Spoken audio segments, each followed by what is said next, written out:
हमारे परिवार के 5 सदस्यों का ऑपरेशन हो चुका है। अच्छा मेरे भाई दिल्ली से आके भी यही ऑपरेशन करवाया। अच्छा अच्छा हाँ, तो हम लोग को 3 भाई का ऑपरेशन हो चुका है यहाँ पे, और 2 श्रीमती का हो चुका है। টোটাল 5 অপারেশন हुआ। আজকে আমাদের সাথে আছেন মিস্টার রাজকুমার শর্মা।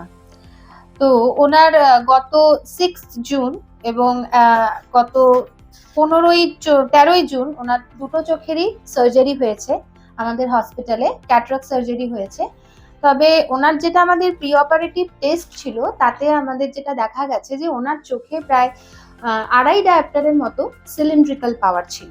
ঠিক আছে, এবার সিলিন্ড্রিক্যাল পাওয়ারটা কি একটু আমি এক্সপ্লেন করে দিচ্ছি। প্রথমে আমাদের চোখে যে কর্নিয়া রয়েছে, কর্নিয়ার শেপটা নর্মাল যেরকম স্ফিয়ার থাকে সেটা থেকে একটুখানি কনিক্যাল শেপের হয়ে যায়। অর্থাৎ যদি আমরা একটুখানি নর্মাল বোঝাতে চাই যে আমাদের কর্নিয়ার শেপটা ফুটবলের মতো থাকে, কিন্তু সেটা যদি সিলিন্ড্রিক্যাল পাওয়ার থাকে সেই শেপটা অনেকটা রাগবি বলের মতো হয়ে যায়। এবার এক্ষেত্রে এই সিলিন্ড্রিক্যাল পাওয়ারের জন্য কিন্তু ক্যাটারাক্ট সার্জারির পরেও দৃষ্টি যতটা পরিষ্কার আসার কথা সেটা একটু কম্প্রোমাইজ থাকে। অর্থাৎ আমাদের পেশেন্ট হয়তো সার্জারির পরে লাস্ট লাইন অবধি পড়তে পারছে চশমা দিয়ে পাওয়ার কারেকশন করার পরে, কিন্তু যে কোয়ালিটি অফ ভিশন অর্থাৎ কালার, কন্ট্রাস্ট, ব্রাইটনেস এগুলো কিন্তু একটুখানি কম্প্রোমাইজ থাকে। এবার সিলিন্ড্রিক্যাল পাওয়ার যত বেশি হয় সেই কোয়ালিটি অফ ভিশন কিন্তু কমে যায়। তো সবসময় আমাদের এটা ফোকাস থাকা দরকার কি কোয়ান্টিটি অফ ভিশনের সাথে সাথে কোয়ালিটি অফ ভিশনটাও যাতে ইমপ্রুভ করা যায়।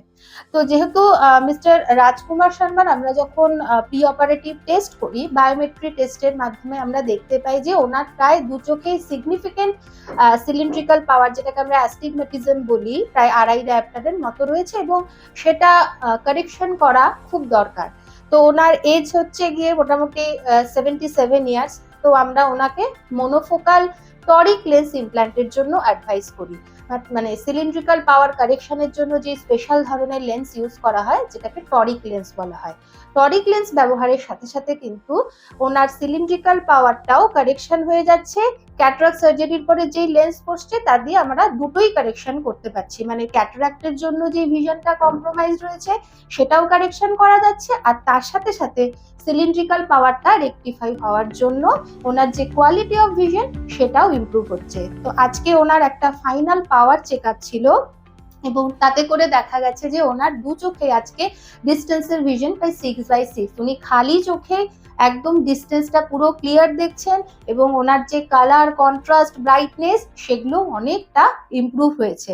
এবং নিয়ারের জন্য যেটা মোনোফোকাল লেন্সের জন্য যে নিয়ার ভিশনের একটা পাওয়ার ইউজ করতে হয়, রিডিং পাওয়ার, শুধুমাত্র সেটাই ব্যবহার করা। ऑपरेशन के बाद जो है तो ब्राइटनेस जो है वो ज्यादा है, रोशनी ज्यादा दिखाई देती है। मैंने उसमें भी लड़के को कहा कि भाई मेरे को बहुत ये तो आपके आँख अभी नया आँख हो गया आपका, कोई मतलब असुविधा का तो काम ही नहीं है। लेकिन यहाँ एक तो सबसे अच्छी बात है कि स्टाफ का व्यवहार देख करके मन में प्रसन्नता होती है कि हर आदमी जो है वो फुल केयर करता है। मतलब धन्यवाद, आप लोगों से मिलकर अच्छा लगा।